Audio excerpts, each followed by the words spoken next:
Varanasi movie only Telugu వాళ్ళే కాకుండా యావత్ భారతదేశమే కాకుండా వేరే దేశాల వాళ్ళు కూడా రాజమౌళి గారి సినిమా కోసం వెయిట్ చేస్తున్నారు.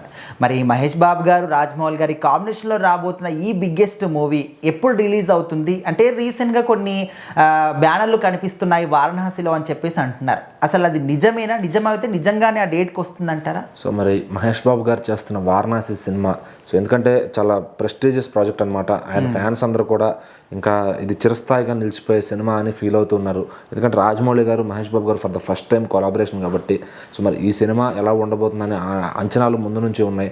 సో ప్రాజెక్ట్ అనౌన్స్ చేసినప్పటి నుంచి కూడా ఒక హైప్డ్ ప్రాజెక్ట్ ఇది. సో తర్వాత గ్లిమ్స్ ఒకటి వదిలేరనమాట. దాన్ని చూసిన తర్వాత ఇంకా హైప్ పెరిగిపోయింది. నెక్స్ట్ ఆయన మహేష్ బాబు గారి బర్త్డేకి ఆ టైంకి ఒక టీజర్ కానీ లేదంటే ఫస్ట్ లుక్ కానీ రెడీ చేస్తారని చెప్తున్నారు. సో మరి ఆల్రెడీ టైటిల్ ఇచ్చేసారు వారణాసి అని. సో ఈ సినిమా గురించి అయితే ఫ్యాన్స్ ఇంకా కళ్ళు కాయలుగా చూస్తున్నారు. ప్రతిరోజు దాన్ని తలుచుకుని అంటే ఒక సినిమా అనౌన్స్ చేసిన తర్వాత ఫ్యాన్స్ అంతా ఇంకా అదే మూడ్లో ఉంటారు అనమాట. వాళ్ళ పనులన్నీ పక్కన పెట్టి 1 సంవత్సరం 2 సంవత్సరాలు ఈ సినిమా పైనే దీన్ని హిట్ చేయాలని తపంతోనే ఉంటారు.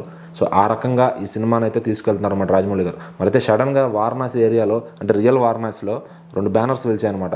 April 7th 2027 అని చెప్పి అది ఏ ఎడిటా లేదంటే నిజంగా వెలిచిందా అని చెప్పి కూడా చాలా మంది డౌట్ పడుతున్నారు. అయితే ఆ బ్యానర్లో ఈ డేట్ వేసింది మా వారణాసి మూవీ టీమే. సో ఈ సినిమా ప్రమోషన్స్ ఇప్పుడే మొదలు పెట్టారని చెప్పి మహేష్ బాబు గారి ఫ్యాన్స్ అంతా దాన్ని ఫార్వర్డ్ చేస్తున్నారు అనమాట. అంటే అది ఫ్యాన్స్ ఎవరైనా పెట్టుకుని ఉండొచ్చు కదా. అదే అక్కడ ఎందుకు పెట్టారు, ఎలా అసలు వీళ్ళే పెట్టారా వేరే వాళ్ళు ఎవరైనా పెట్టుకున్నారా అనేది తెలియదు. సో ఒక పబ్లిక్ దృష్టిలో మాత్రం అది పడింది. సో దీంతో ఈ సినిమాకే పెట్టారు, ఆ టైంకి షూటింగ్ కంప్లీట్ చేసేయండి, ఇదేదో దేవుడిచ్చిన డేట్లా ఉంది అని చెప్పి చాలామంది ఫ్యాన్స్ భావించి సో ఇది మంచి ముహూర్తం పెట్టేసేయండి ఆ డేట్కి అని చెప్పి కూడా భావిస్తున్నారు అనమాట. సో ఇంకా మరి మూవీ టీం కూడా ఆ డేట్కి ఆలోచిస్తారేమో. ఎందుకంటే రాజమౌళి గారి షూటింగ్ అంటే అంత ఈజీగా అయిపోదు. షూటింగ్ అవ్వాలి, తర్వాత పోస్ట్ ప్రొడక్షన్ వర్క్, దానికి చాలా గ్రాఫిక్ వర్క్ ఉంటుంది సినిమాకి. మరి VFX వర్క్ అంటే ఆయన చాలా ఈజీగా ఎక్కువ టైం తీసుకుంటారు.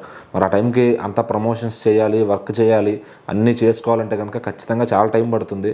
ఇంకా అది ఫ్యాన్స్ అర్థం చేసుకుంటారు. కానీ ఏంటంటే ఇలాంటి ఈ డేట్ ఏదో బాగుంది కదా అని చెప్పి మరి ఇదే మనకి ఇలా చూపిస్తుంది అని చెప్పి కూడా చాలా మంది భావిస్తున్నారు. మరి రాజమౌళి గారు కూడా అర్థం చేసుకుని ఆ టైంకి దింపుతారా, మరింత లేట్ అవుతుందా? 2027లో రావడం మాత్రం కన్ఫర్మ్ అని మూవీ టీం వాళ్ళు చెప్పేశారు. సో బట్ ఏ డేట్ అనేది ఇంకా ఫైనల్ కాలేదు. సో ఈ డేటే ఫైనల్ చేసుకోమని ఫ్యాన్స్ అయితే ఫిక్స్ అయ్యారనమాట. మరి చూడాలి రాజమౌళి గారు ఏం డిసైడ్ చేస్తారు.